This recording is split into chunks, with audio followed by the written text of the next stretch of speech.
È stato un capodanno molto amaro, perché comunque la nostra famiglia non era al completo, perciò ne abbiamo risentito. Ha passato il suo primo Natale, il primo Capodanno, in carcere a Venezia, Walter Onichini. La richiesta di grazia presentata al presidente Mattarella per ora è ferma.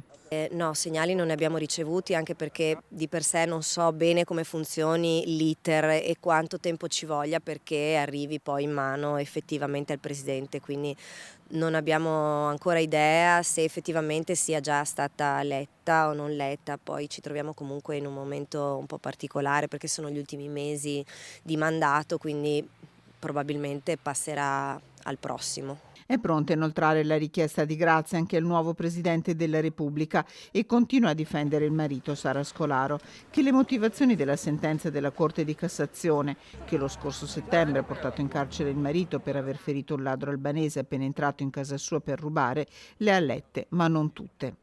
Credo che Walter sia un po' un capro espiatorio, credo che sia un segnale che si vuole mandare, ehm, ma allo stato dei fatti non possiamo più farci niente, ormai questa sentenza è passata in giudicato, perciò possiamo solo pensare ad altre cose adesso.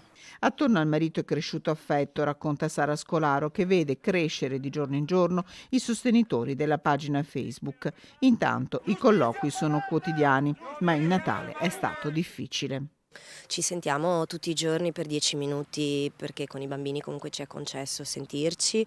L'ho trovato molto un po' provato, un po' giù, perché ovviamente il periodo natalizio comunque amplifica molto la sensazione, no, di essere senza la famiglia, di una mancanza che si sente parecchio, ecco. Però sono passate anche queste feste.